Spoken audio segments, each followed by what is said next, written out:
นักมันตอนดำนักมันตอนโดรนจำนวน119 เครื่องនិងមីស៊ីលบาลิสติกจำนวน15 គ្រាប់ត្រូវបានបាញ់សម្ដៅទៅលើប្រទេសអេមីអារ៉ាប់រួមតើតំបន់ឈូងសមុទ្រអាចទ្រាំទ្រនឹងភ្លើងសង្គ្រាមនេះបានយូរប៉ុណ្ណាកាលពីថ្ងៃសៅរ៍ពិភពលោកកំពុងតាមដានយ៉ាងយកចិត្តទុកដាក់បន្ទាប់ពីសហរដ្ឋអាមេរិកនិងអ៊ីស្រាអែលបានបើកការវាយប្រហារយោធារួមគ្នាដ៏ធំសម្បើមមួយវាយប្រហារចំចំណុចស្នូលនៃប្រទេសអ៊ីរ៉ង់ខណៈដែលមានដឹកនាំកម្ពុជារបស់អ៊ីរ៉ង់ត្រូវបានរាយការណ៍ថាបានបាត់បង់ជីវិតនៅលើទឹកដីរបស់ខ្លួនការវាយប្រហារតាមអាកាសរួមគ្នាដ៏ខ្លាំងក្លាបានកំណត់គោលដៅលើទីតាំងយោធាសំខាន់ៗនិងអគាររដ្ឋាភិបាលនៅក្នុងទីក្រុងតេហរ៉ង់និងតំបន់ជុំវិញមន្ត្រីជាន់ខ្ពស់បានបញ្ជាក់ថានេះគឺជាការវាយប្រហារដែលមានទំហំធំបំផុតមិនធ្លាប់មានដើម្បីកំទេចសមត្ថភាពការពារជាតិនិងរចនាសម្ព័ន្ធដឹកនាំរបស់ប្រទេសអ៊ីរ៉ង់ទូរទស្សន៍រដ្ឋអ៊ីរ៉ង់បានបញ្ជាក់ជាផ្លូវការថាលោកអាយ៉ាតុលឡោះអាលីខាមេនីបានស្ថិតនៅក្នុងចំណោមអ្នកដែលត្រូវបានសម្លាប់ក្នុងការវាយប្រហារតាមអាកាសនៅទីក្រុងតេហរ៉ង់កាលពីថ្ងៃសៅរ៍រហូតមកដល់ម៉ោងនេះមិនទាន់មានការតែងតាំងអ្នកណាជាអ្នកស្នងតំណែងជាផ្លូវការនៅឡើយទេដែលធ្វើឲ្យស្ថានភាពនយោបាយផ្ទៃក្នុងរបស់អ៊ីរ៉ង់ស្ថិតនៅក្នុងភាពច្របូកច្របល់បំផុតទោះបីជាយ៉ាងណាក៏ដោយប្រធានាធិបតីអ៊ីរ៉ង់បានប្រកាសក្តែ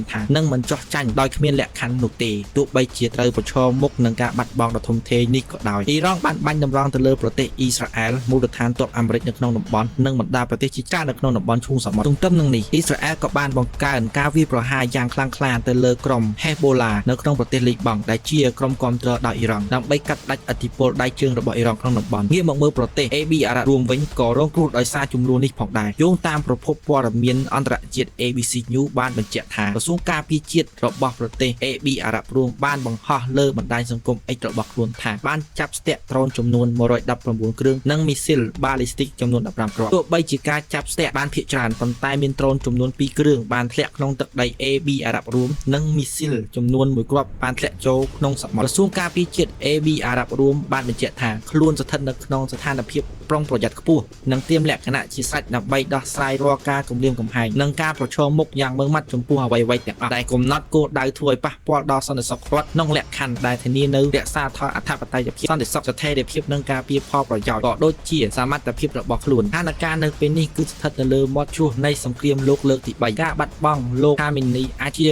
ចំណុចរបត់ដ៏ធំមួយដែលនាំទៅរកការផ្លាស់ប្ដូររបបឬជាការបង្កាត់ភ្លើងសង្គ្រាមដ៏ឆេះឆួលដែលមិនអាចគ្រប់គ្រងបានយើងនឹងបន្តការតាមដាននិងរាយការណ៍ជូនលោកអ្នកជាបន្តទៀតនៅពេលដែលមានព័ត៌មានថ្មីទទួលបានដែលការបាត់បង់មេដឹកនាំកម្ពុជារបស់អ៊ីរ៉ង់គឺជាចំណុចបញ្ចប់នៃចំនួនឬក៏ជាការចាប់ផ្ដើមនៃមហាសង្គ្រាមថ្មីមួយទៀតសូមបញ្ចេញមតិយោបល់របស់បងប្អូននៅខាងក្រោមវីដេអូនេះសូមអរគុណសម្រាប់ការទស្សនារបស់លោកអ្នកជួបគ្នានៅក្នុងវីដេអូក្រោយសូមប្រិយមិត្តជួយចុច share វីដេអូនេះជាបន្ទាន់ដើម្បីឲ្យពិភពលោកបានដឹងការពិតផងនិងកុំភ្លេចជួយចុច subscribe ហើយនិង share ដើម្បីកុំឲ្យខកខានព័ត៌មានថ្មីជាបន្តបន្ទាប់